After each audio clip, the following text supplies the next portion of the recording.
Good evening, my little creatures of the night. Mr. Wendigo back again with your late night creature feature. Before we begin, I'm curious. Where are you listening from tonight? Alone in your room? Driving through empty roads? Drop a comment and let me know. I like knowing who's out there in the dark with me. Now then, let's see what tonight's tale brings us. Tower in the Mist. Journal entry, Day 1. They told me the Ridgeline Tower was damaged. They told me the previous lookout quit without notice, left his gear behind, just walked off the mountain one morning and never came back. They told me the posting was remote, isolated, difficult to access, hard duty for low pay. I told them that sounded perfect. My name's Maverick Crowder, 43 years old, former senior lookout for the Pisgah District, until I wasn't anymore, until the fire at Blackwood Ridge, until 12 Boy Scouts burned to death in a canyon I was supposed to be watching. I don't talk about that. I don't think about it if I can help it, but the mountains don't let you forget. The mountains hold on to everything, every death, every failure, every scream that echoed off the rocks and faded into nothing. That's why I took this posting. Not to heal, not to find peace, just to disappear into the fog and wait for whatever comes next. Yukon came with me. He's a white husky, 7 years old, smarter than most people I've ever met. He was there at Blackwood too, pulled 2 kids out of the smoke before I even knew which way to run. Couldn't save them in the end, nobody could, but he tried. He still tries. Still watches me with those pale blue eyes like he's waiting for me to become the person he thinks I am. I don't have the heart to tell him that person burned up a long time ago. The tower's in rough shape. One of the windows is cracked. There's rust on the catwalk railing, and the radio only works when it feels like it, but it's mine. 60 feet up, surrounded by fog so thick you can't see the ground most mornings. Just gray in every direction. Like the world stopped existing and forgot to tell me. I like it that way. Nothing to see means nothing to fail. Yukon doesn't like it though. He's been pacing since we got here, ears up, hackles twitching, staring out into the fog like he sees something I don't. Probably just adjusting. New place, new smells, dogs get nervous. But I've known this dog for 7 years. I've seen him face down black bears without flinching. I've never seen him pace like this. Never seen him refuse to settle, refuse to sleep. He knows something. I'm going to tell myself it's nothing. I'm going to pour myself 3 fingers of whiskey and watch the fog roll past the windows and pretend that everything's fine. But Yukon's still pacing. And somewhere out there, below the tower, I could swear I heard footsteps. Journal entry, Day 2. Found something this morning. The fog lifted around dawn, first time since I arrived, and I decided to do a perimeter check. Standard procedure. Walk the base of the tower, check the support struts, make sure nothing's come loose in the weather. That's when I saw the footprints. They circled the tower, all the way around, in a perfect ring, like something had walked the perimeter over and over. But here's the thing, these weren't animal tracks, weren't human either. They were elongated, wrong, 5 toes, but stretched out, spread too wide, pressed too deep into the mud. Like someone had taken a human foot and pulled it like taffy until the proportions stopped making sense.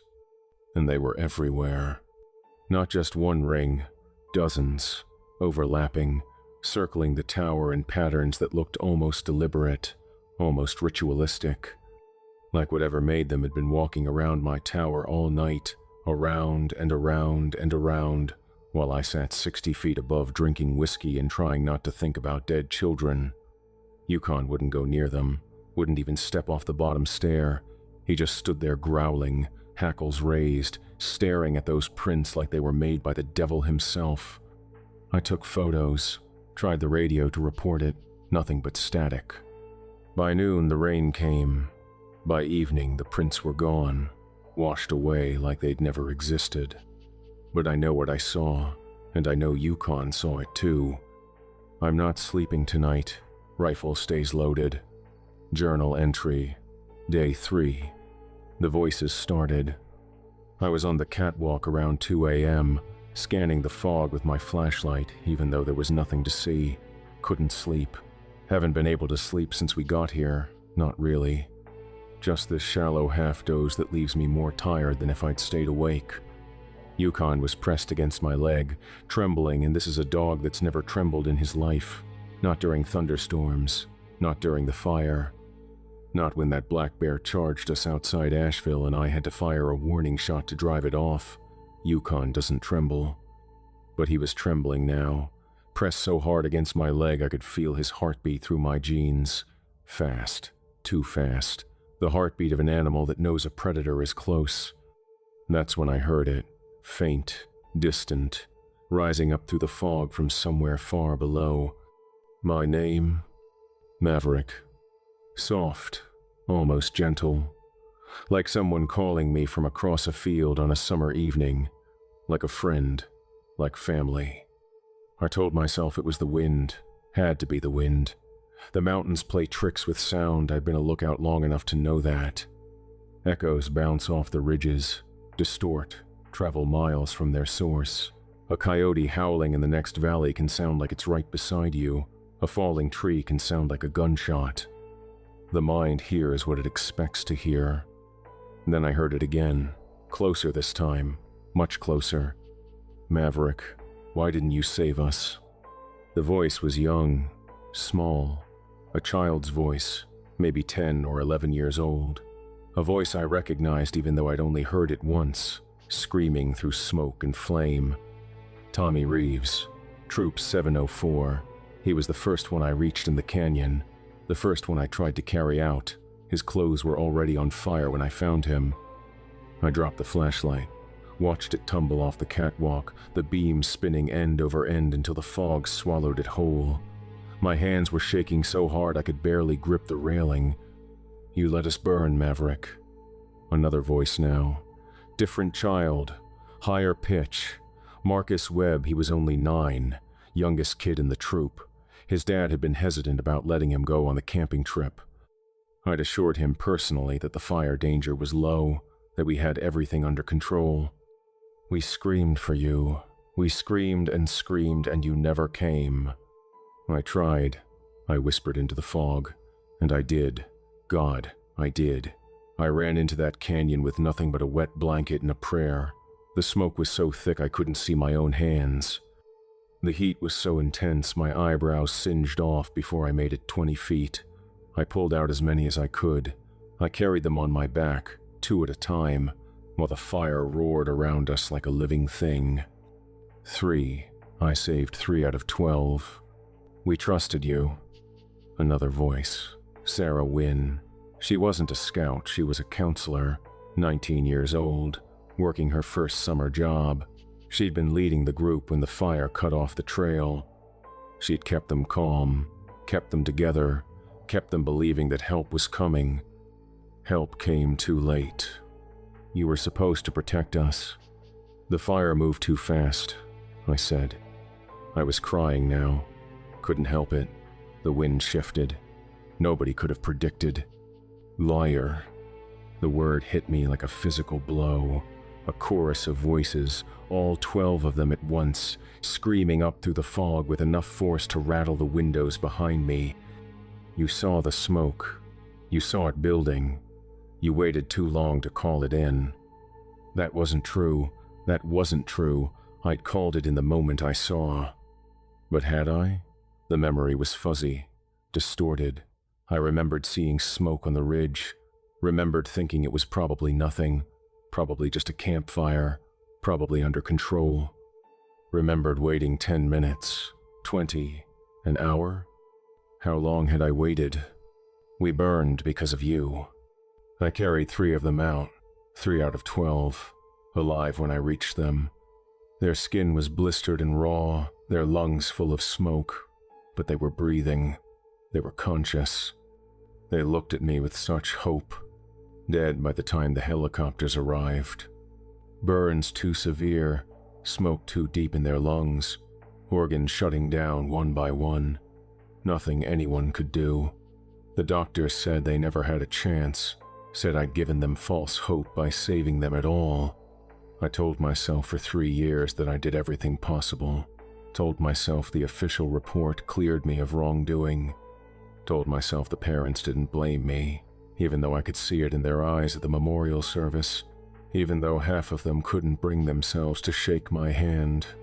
But in that moment, on that catwalk, with those voices rising up through the fog like smoke from a fire that never stopped burning, I believed them. I believed I let them die.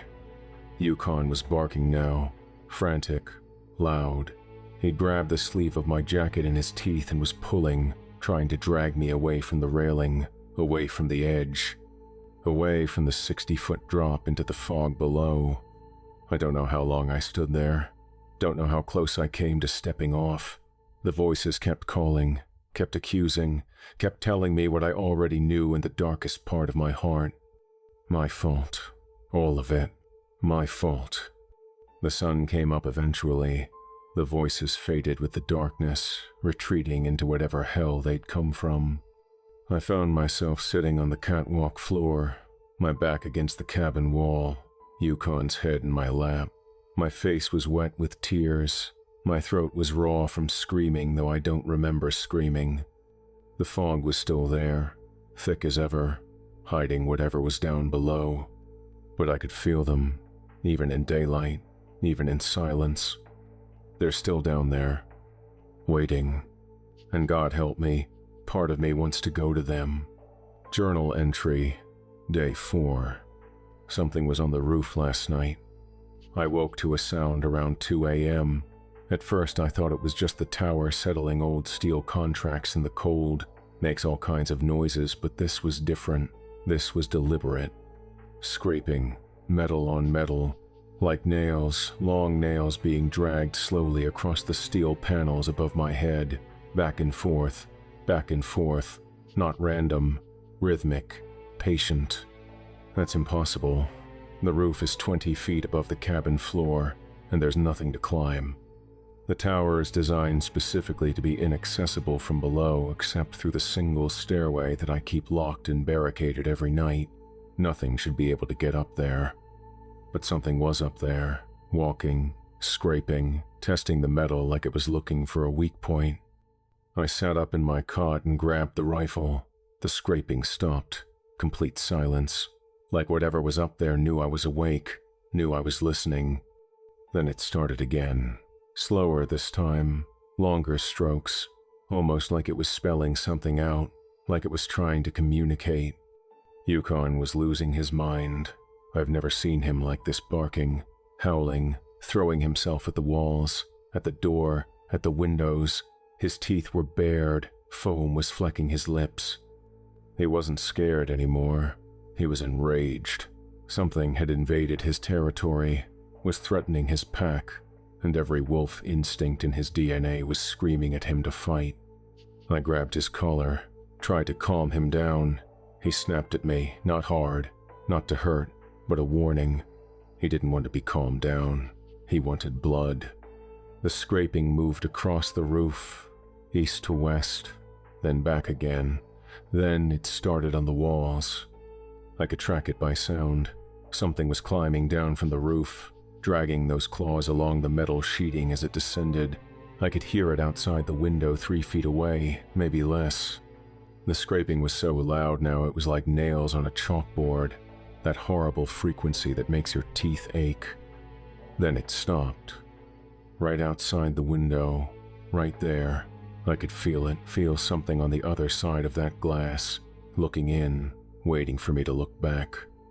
I didn't look, couldn't make myself do it, just sat there in the dark with my rifle pointed at nothing, listening to Yukon growl, listening to my own heartbeat thunder in my ears. Silence stretched.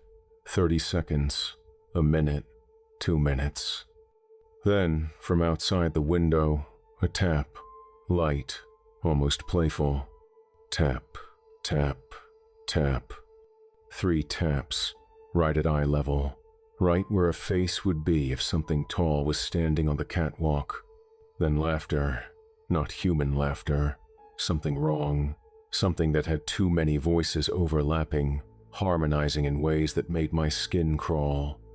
The laughter faded slowly, drifting down into the fog, getting quieter and quieter until it merged with the wind. I didn't sleep the rest of the night, just sat there with the rifle, watching the windows, waiting for dawn.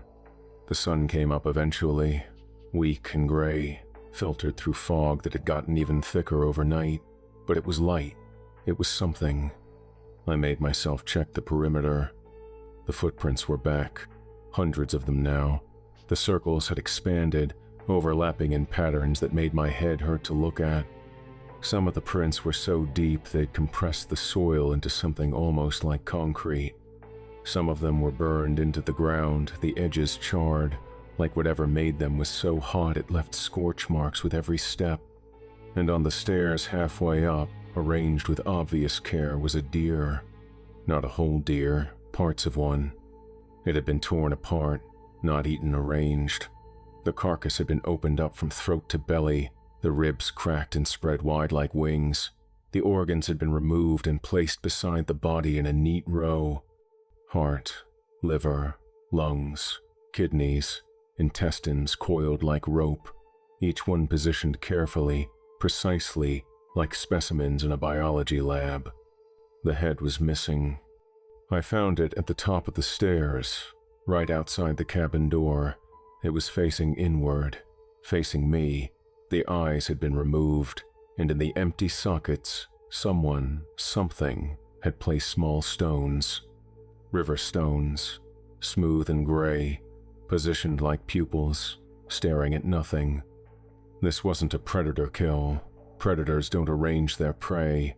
Predators don't leave offerings on doorsteps. Predators don't have the intelligence or the cruelty to create something like this. This was a message.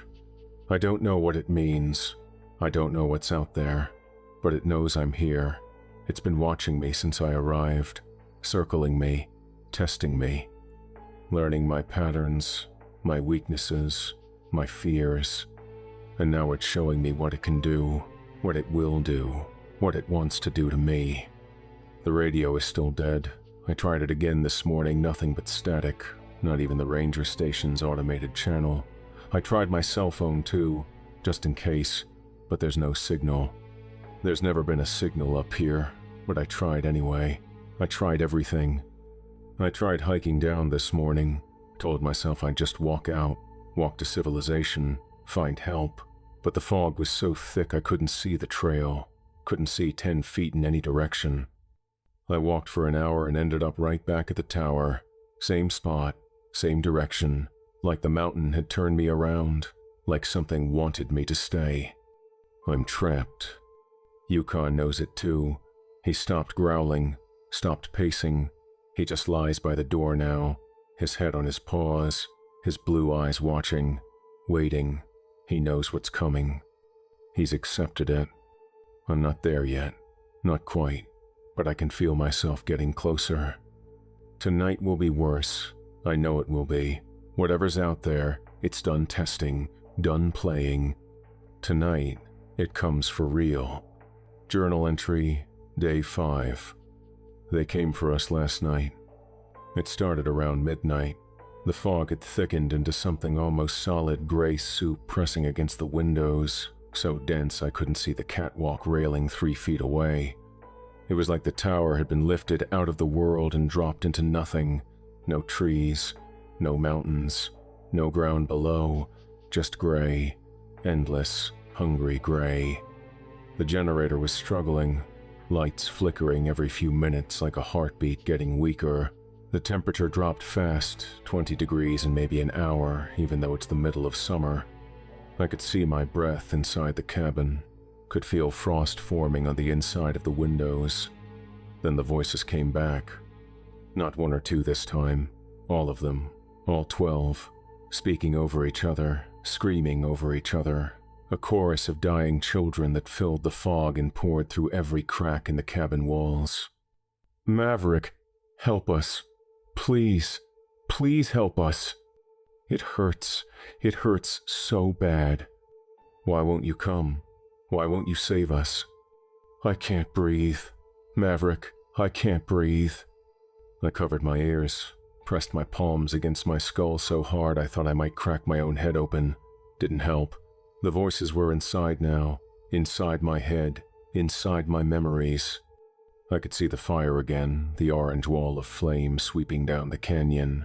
Could smell the smoke, taste the ash, feel the heat blistering my skin. I was back there, back at Blackwood Ridge, watching Tommy Reeves burn while I tried to beat out the flames with my bare hands. Watching Marcus Webb disappear into the smoke, his small hand reaching for me and missing by inches. Watching Sarah Chen crawl toward the creek bed with her legs on fire, screaming at the others to follow her, screaming until the smoke stole her voice. Past and present collapsed into each other. I couldn't tell what was real anymore. Couldn't tell if I was in the tower or the canyon. Couldn't tell if the screams were memory or something right outside the window. And then the pounding started. Something hit the door, hard enough to shake the entire cabin. The impact sent a shockwave through the floor that I felt in my knees. Then it came again, and again, a steady rhythm. A heartbeat. Something very large and very determined wanted in. I grabbed the rifle.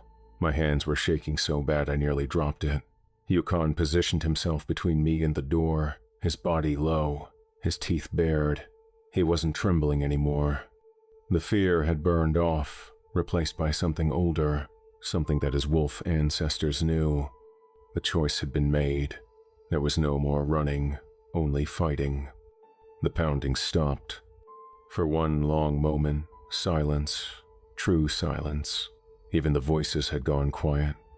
Then the scraping started. Not just from the roof this time, from everywhere. The walls, the floor, the supports beneath the cabin. Claws, dozens of claws, maybe hundreds dragging across metal from every direction at once. The tower groaned under the assault, 60-year-old steel screaming in protest.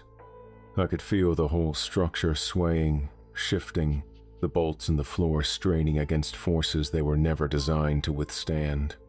Something was climbing, lots of somethings, coming up from below, surrounding us. The first window shattered. I spun toward the sound. Glass exploded inward in a spray of fragments, and fog poured through the gap thick, cold, wrong. It didn't move like normal fog. It reached, extended, probed the cabin like fingers searching for something. And in the fog, I saw a hand. Gray flesh, emaciated, fingers too long, easily 12 inches each, the joints bending in directions human anatomy doesn't allow. Nails that were more like talons, yellowed bone, cracked and filthy, curling at the tips. The hand reached through the broken window, grasping at the air, searching. I fired. The rifle kicked hard against my shoulder. The report was deafening in the enclosed space. The bullet caught the hand dead center, and I saw flesh tear, saw something dark spray against the fog. The hand recoiled, pulled back through the window, but it didn't fall away dead. It retreated, controlled, patient. It was testing us. Another window exploded, then another. Suddenly there were hands everywhere coming through the gaps, reaching through the broken glass, grabbing at anything they could find, and faces. Dear God, the faces. I only caught glimpses. The fog was too thick, the motion too chaotic, but I saw enough. Hollow eyes like pits sunk deep into skulls. Mouths that stretched too wide, lined with teeth that overlapped and jutted at random angles. Skin pulled tight over bone, gray and mottled, like something that had been dead for centuries and had forgotten to stop moving. And they were smiling, all of them, smiling with those horrible stretched mouths like this was the best night of their miserable existences.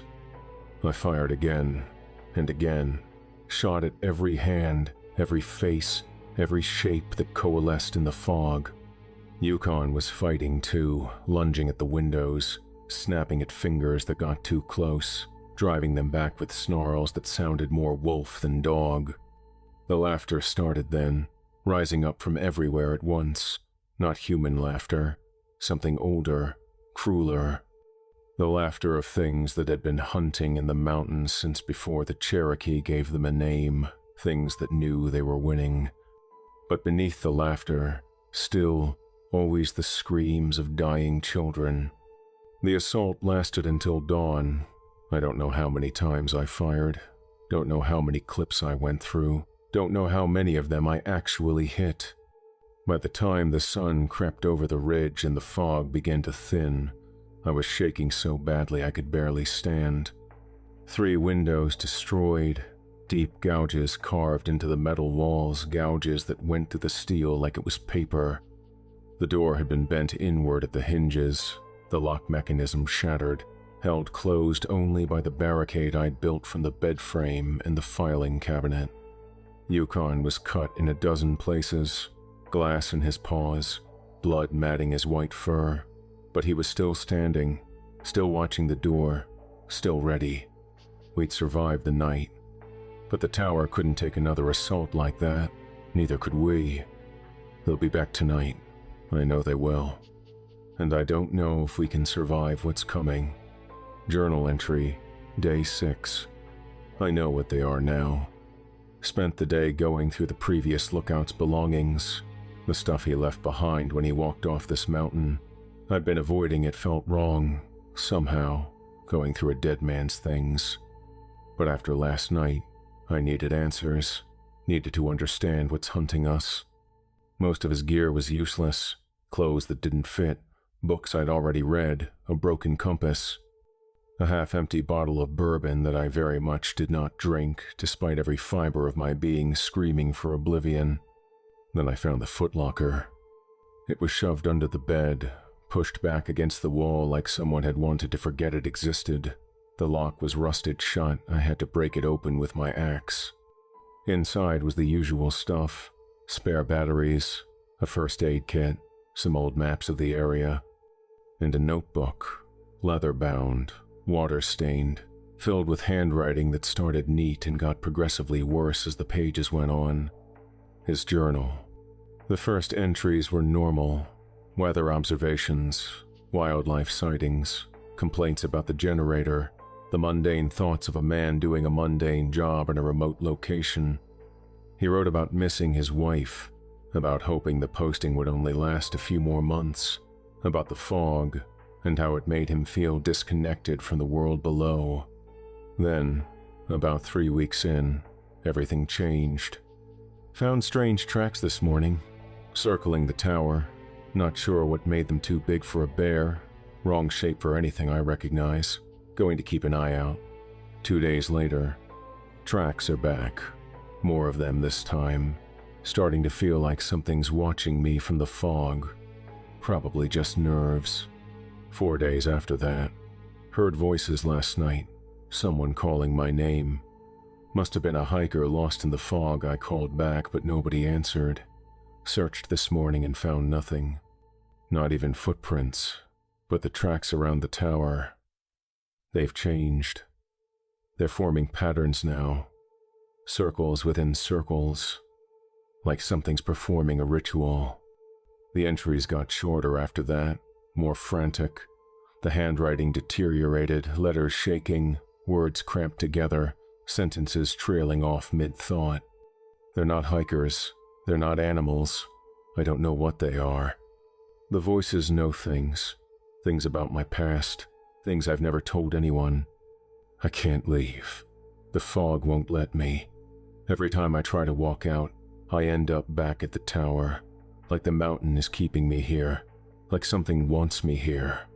Found a word in one of the old maps, written in pencil in the margin. A Cherokee word. Manaha. That's where I stopped reading, started researching instead. I'd heard the name before, back when I was stationed in the Pisgah district, old Appalachian folklore. Mountain people's stories passed down through generations, part Cherokee, part Scots-Irish settler, part something older than either. The Manaha were supposed to be spirits, cannibal spirits. entities that haunted the high peaks and the deep hollows where sunlight rarely reached. But they weren't just hungry for flesh. They fed on pain. According to the legends I found in the previous Lookout's research notes, the Manaha could sense human suffering like sharks sense blood in water, guilt, grief, trauma, shame. The emotional wounds that never fully heal, those were the things that drew them. Those were the things that made their victims taste good. And once they found someone carrying that kind of weight, they didn't just attack. That would be too quick, too merciful. No, the Manaha liked to savor their meals. They starved you first. They'd use your own memories against you, manifest your worst moments, replay your greatest failures until you couldn't distinguish past from present, nightmare from reality. They'd whisper in the voices of people you'd lost. They'd show you visions of things you'd done wrong, decisions you couldn't take back, consequences you couldn't escape. They'd hollow you out from the inside, turn you into a shell of guilt and despair, and then only then, when there was nothing left of the person you used to be, they'd move in for what remained. The previous Lookout figured it out too late. His last entries were barely legible, a scrawl of terror and exhaustion and dawning understanding. They're not just outside anymore. They're in my head, using my own thoughts against me. Every time I close my eyes, I see Jenny, see the accident, see the moment I could have grabbed the wheel and didn't. They know. They know. Can't fight them. Can't run from them. Can't sleep.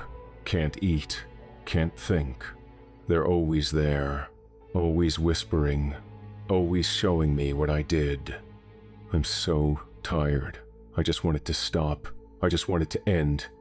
The final entry was only 3 words, written in handwriting that barely looked human. They're inside me. He didn't walk off this mountain because he quit. He walked off because the Manaha had finished feeding on his guilt, his grief, his trauma. By the time they were done, there was nothing left of him worth keeping, just a husk, just bones wrapped in skin, walking into the fog because it was told to. I closed the journal, set it aside, stared at the wall for a long time. I understand now. I understand everything. I understand why they chose me, why the posting was available, why the fog never lifts, why I can't find the trail out of here. I'm carrying enough guilt to feed them for years. 12 dead children, burned alive in a canyon while I watched. 12 ghosts that I've been running from for 3 years, drinking away, trying to forget. The Manaha didn't find me by accident. They called to me. Put the job posting in front of me at exactly the right moment, when I was at my lowest, when I would have taken any excuse to disappear into the mountains and never come back. And I came, like a lamb walking into a slaughterhouse, like a meal presenting itself at the dinner table. But here's the thing.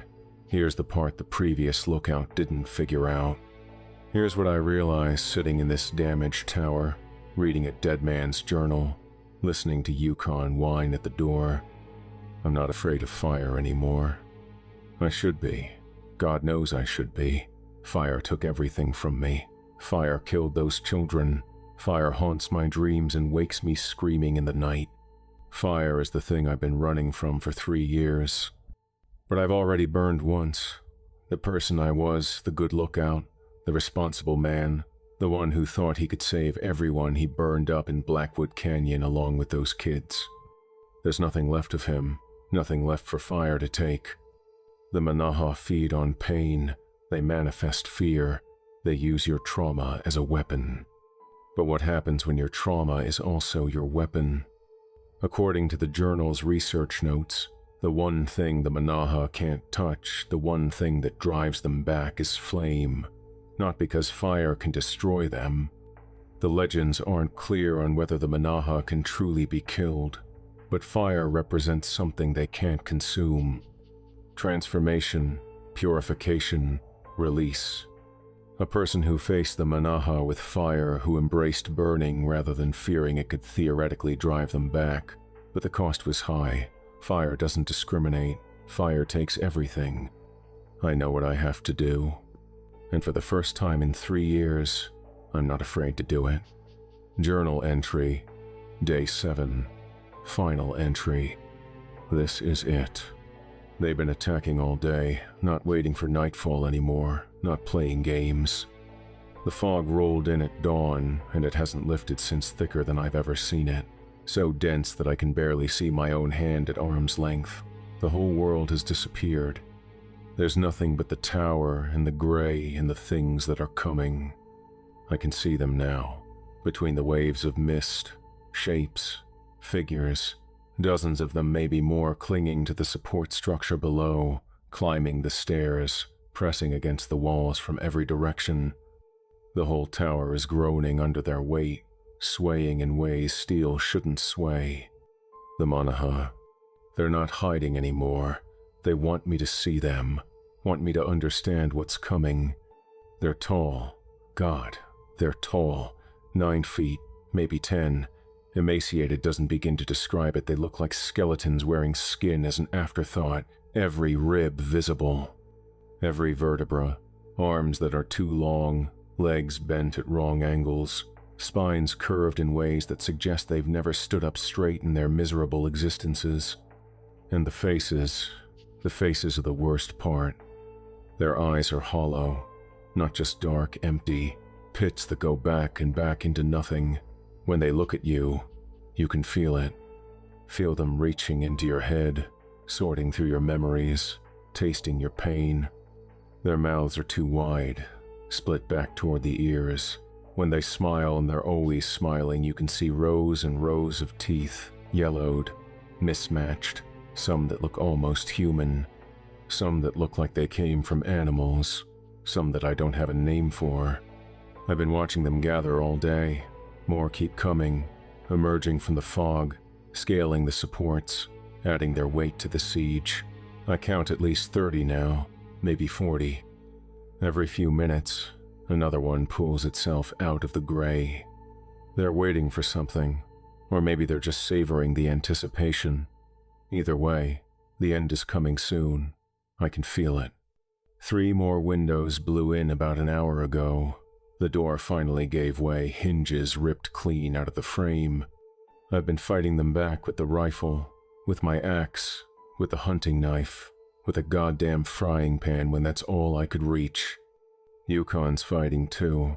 Jesus Christ, that dog is fighting. His white fur is matted with blood, some his, most theirs. Glass cuts cover his paws and muzzle. One of his ears is torn. He's limping on his front left leg, and still he won't stop. Every time one of them gets too close, every time a gray hand reaches through a window or a twisted face appears in the doorway, Yukon is there, biting, tearing, driving them back. 7 years. 7 years he's been at my side. And now, at the end of everything, he's still the bravest creature I've ever known. But we're losing. There are too many of them. Every time I put one down, and I don't know if I'm really putting them down or just inconveniencing them, 2 more climb through the gaps. The cabin is destroyed. Every window is gone. Half the floor collapsed 20 minutes ago, and one of the support beams finally gave way. The catwalk fell after that, taking a whole section of railing with it. We're trapped in what's left of the upper platform, backs against the generator housing.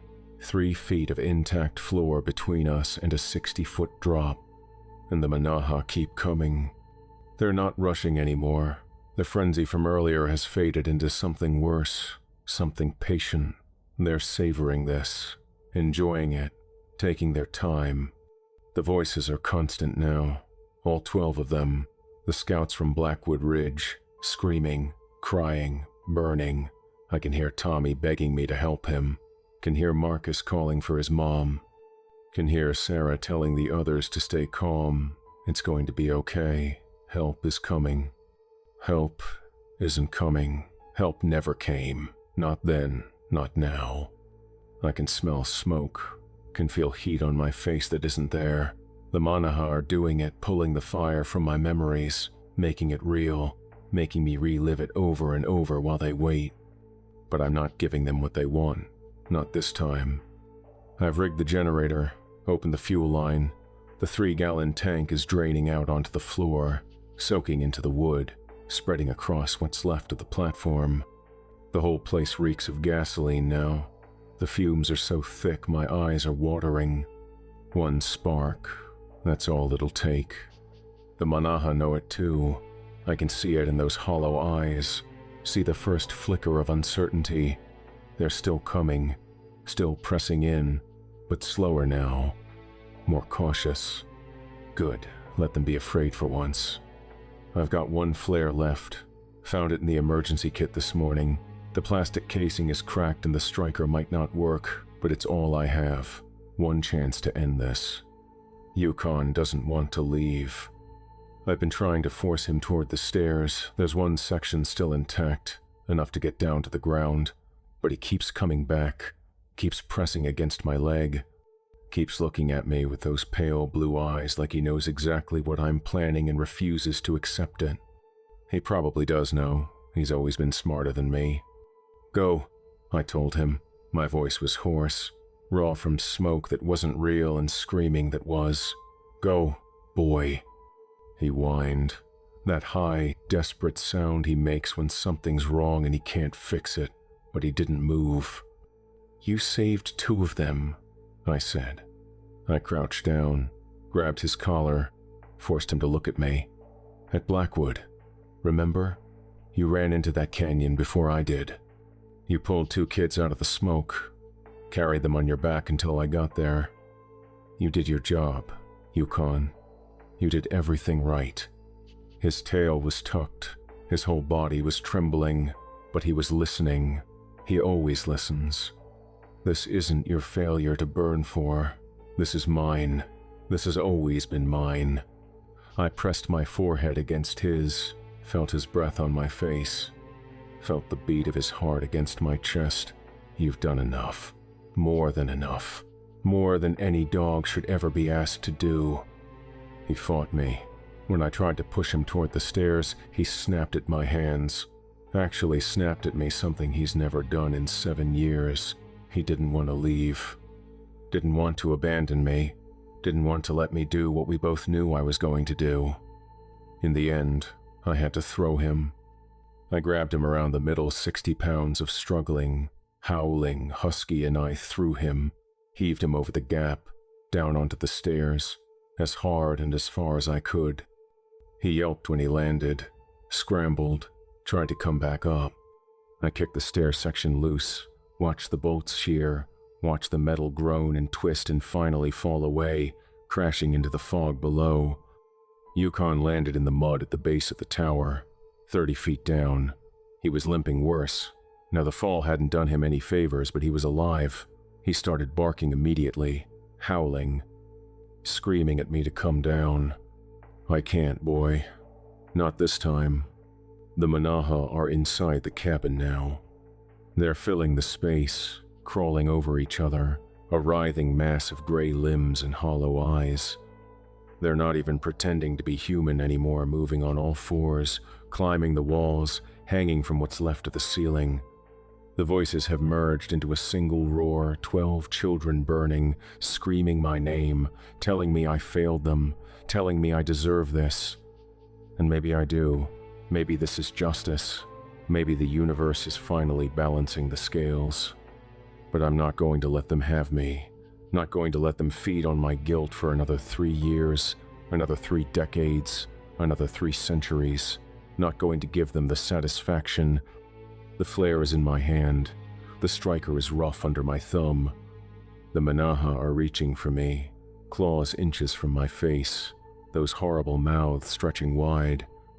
I can smell their breath rot and smoke and something older, something that's been decaying since before humans walked these mountains. And I'm smiling. First time in 3 years. A real smile. Not the fake ones I gave at the inquiry board, not the hollow ones I used to convince people I was okay. A real, genuine, I know exactly what I'm doing and I'm at peace with it smile. You think you know pain? You think you understand fire? Let me show you what burning really looks like. The flare catches on the first strike. Red light floods the cabin, red like blood, red like sunset, red like the flames that have been chasing me since Blackwood Ridge. I don't throw it. I hold on to it. Let the heat build against my palm. Let the Manaha see what's coming. They're screaming now, actually screaming. Not laughter, not mockery, genuine fear. They're trying to retreat, trying to pull back through the windows and the gaps, but they've packed themselves in too tight. They can't move fast enough. Good. The gasoline catches. For a moment, the world is nothing but light. Pure, brilliant, cleansing light. The floor erupts. The walls erupt. The whole tower becomes a pillar of fire reaching up into the fog like a middle finger to whatever gods allowed these things to exist. The Manaha are burning. They're thrashing, flailing. Their gray skin is blackening, curling, peeling away from bone. Those hollow eyes are filling with something not life exactly, but finally something other than hunger. They're feeling what they've made others feel, feeling what the scouts felt, feeling what I've been feeling for 3 years. And I'm burning with them. It hurts. God, it hurts more than I remembered. The fire is eating through my clothes, my skin, my everything. I can feel myself dying, not like falling asleep, not peaceful, but brutal and real and absolute. But I don't stop. I grab the nearest Manaha by its throat.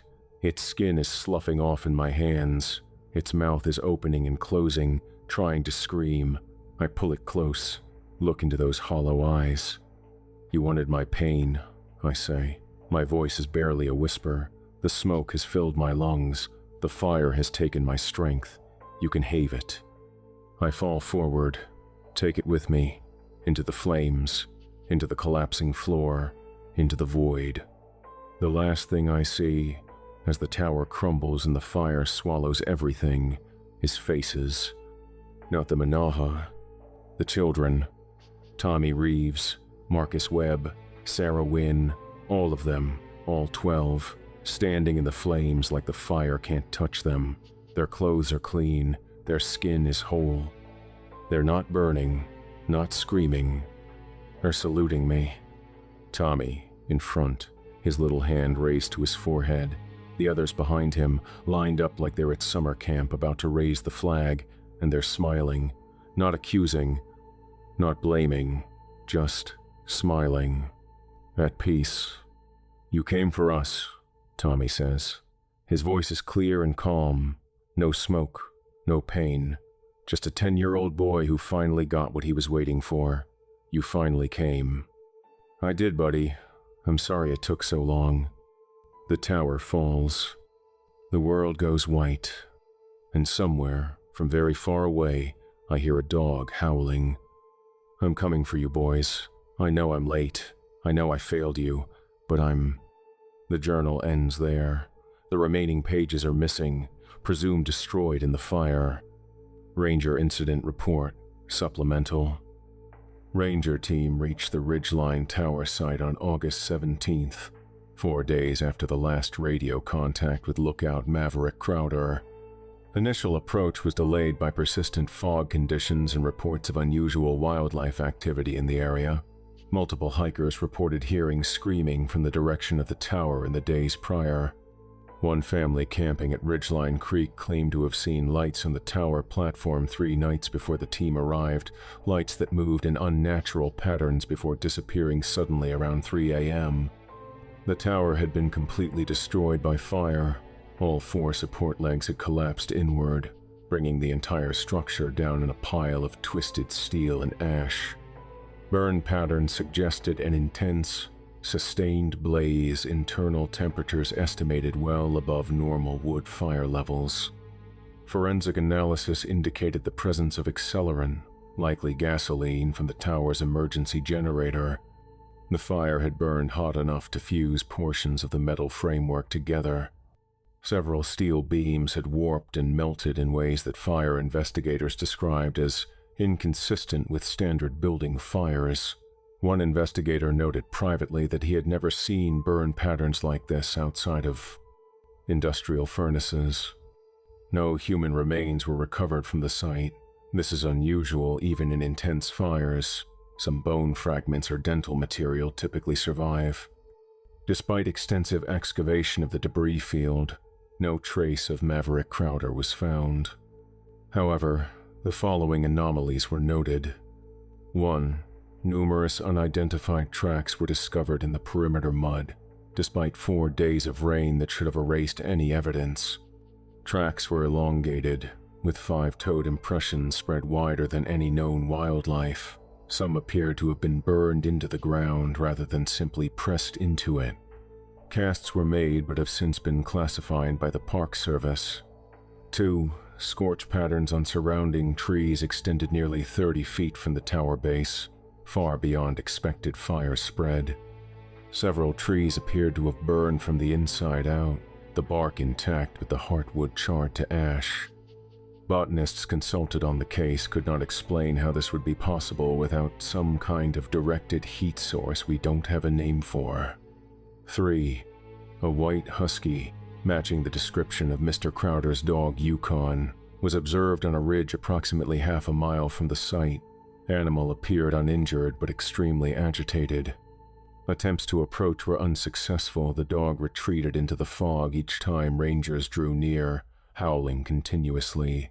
The dog has been spotted several times since by hikers in the area.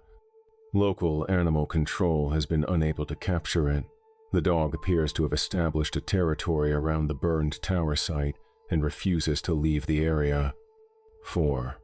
Most significantly, at the center of the collapsed tower, in the precise location where the cabin floor would have been, rangers discovered a circular area of ground that had been fused into black glass.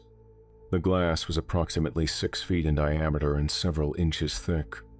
Standard soil does not vitrify under normal fire conditions. This would require temperatures in excess of 3,000 degrees Fahrenheit, sustained for an extended period.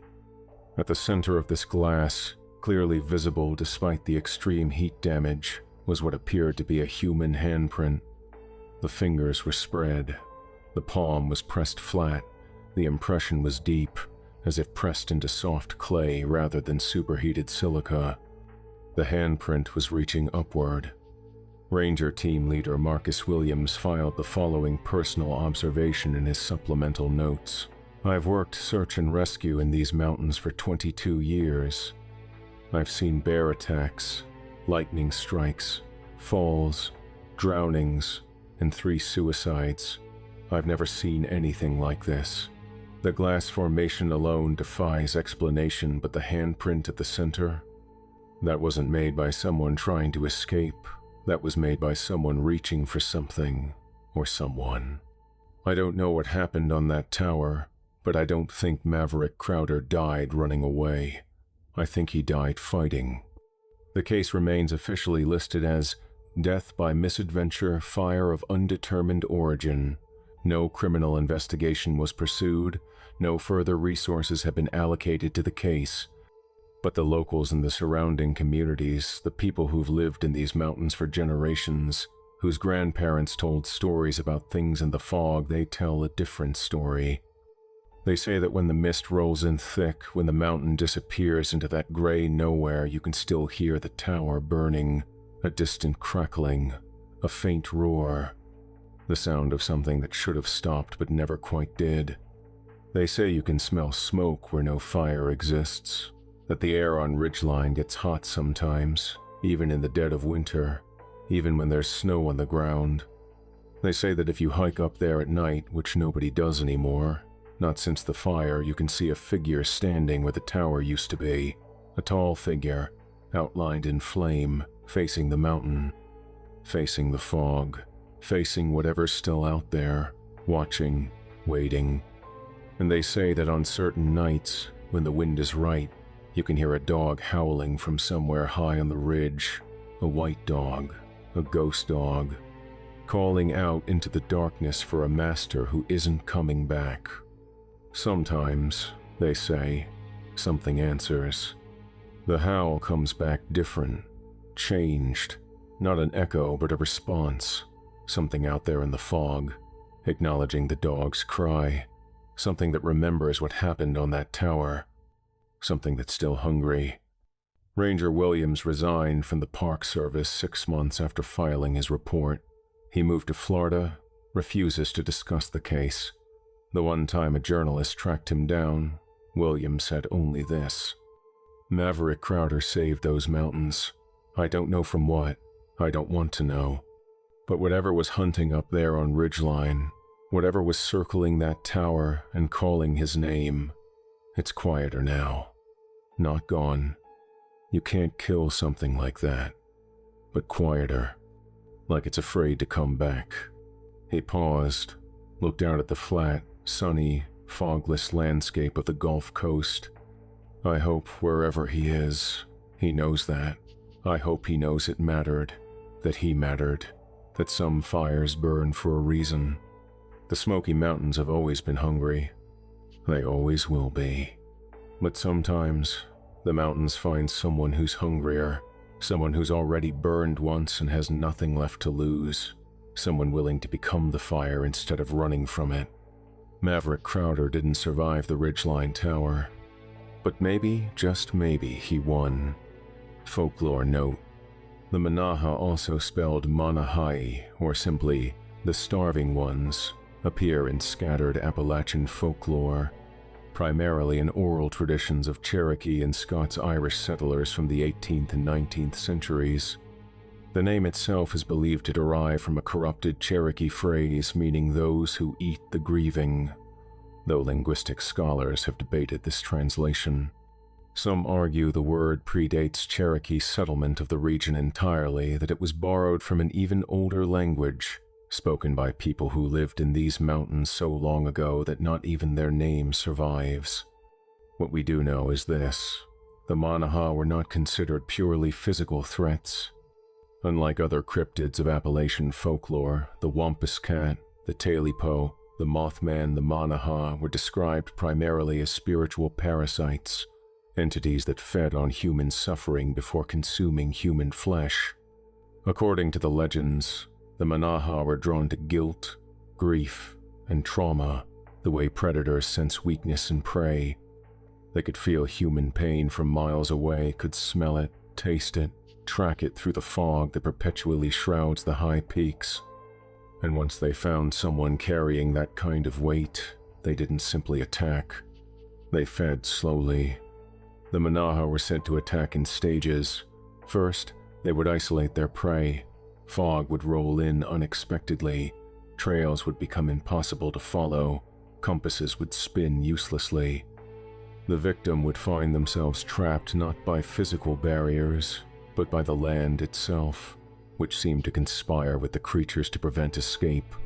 Then the psychological warfare would begin. The Manaha would manifest the victim's worst memories. They would speak in the voices of the dead, lost loved ones, people the victim had failed to save, people whose deaths still haunted their dreams. They would replay traumas, amplify guilt, use the victim's own mind as a weapon against them. This process could take days, sometimes weeks. The Manaha were patient. They had been hunting these mountains since before the Cherokee arrived, since before the first human settlements, since before the Appalachians were young. They had all the time in the world. Only when the victim was thoroughly broken, hollowed out by despair, drained of hope, reduced to nothing but a shell of pain and self-hatred, would the Manaha move in for the physical kill. By then, the victim rarely fought back. They welcomed death, saw it as a release. The Manaha consumed everything: flesh, bone, spirit. Nothing remained. That's why victims of the Manaha were never found, not because the mountains hid bodies well, but because there were no bodies to find. Their weakness, according to legend, was fire, not because fire could destroy them. The oldest stories are clear on this point: the Manaha cannot be killed. They are as old as the mountains themselves, and they will endure as long as the peaks stand. But fire represented something the Manaha could not consume: transformation, purification, Release. The Manaha fed on guilt, fire absolved it. The Manaha fed on grief, fire burned it away. A person who faced the Manaha with flame, who embraced burning rather than fearing it, could theoretically drive them back, could force them to retreat, to find easier prey, to wait for another victim who still clung to their pain. But the cost was high. Fire doesn't negotiate. Fire doesn't discriminate. Fire takes everything, the good and the bad, the guilty and the innocent, the monster and the man. To defeat the Manaha, you had to be willing to burn. Not many people are. Maverick Crowder was. The fire lookout towers of the Appalachian ranges have a troubled history. At least 14 lookouts have died in fires at their posts since 1922. 7 more have simply disappeared, walked off the mountain one day, their belongings left behind, their bodies never recovered. An additional 3 died by suicide, their notes mentioning voices and things in the fog and the children I couldn't save. The Forest Service attributes these losses to isolation, mental health struggles, and the inherent dangers of remote postings. They have implemented psychological screening protocols.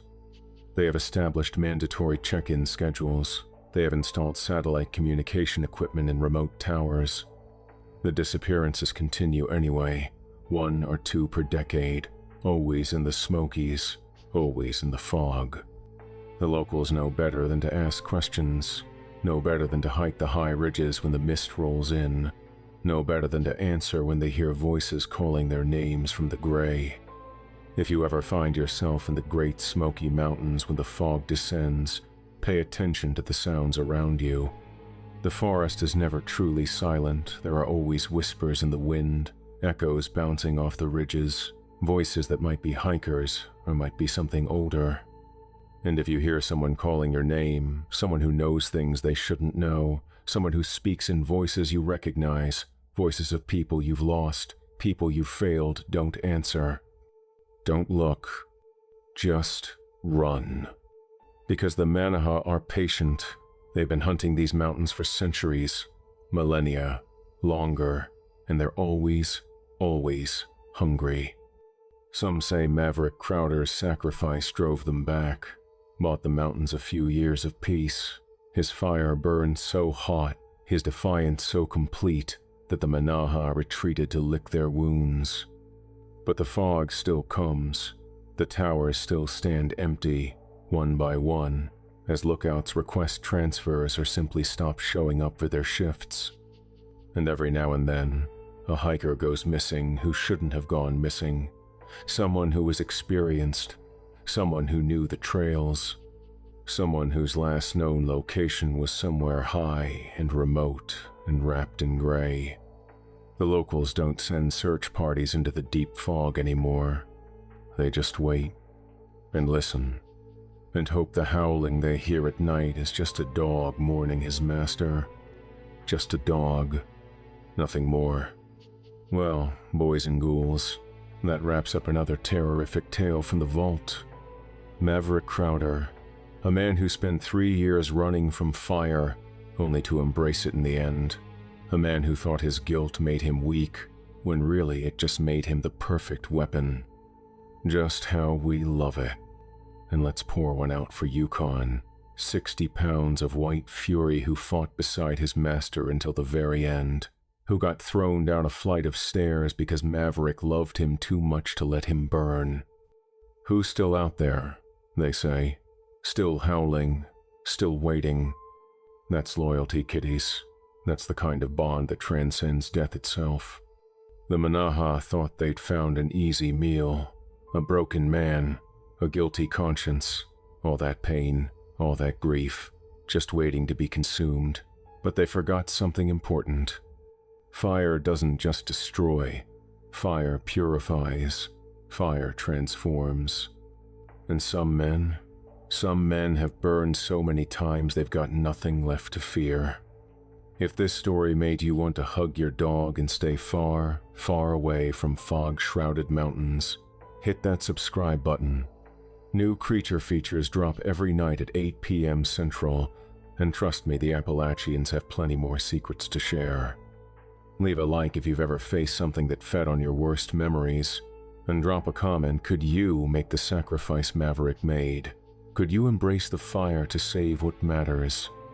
Remember, guilt is just fuel, and sometimes the only way out is through the flames.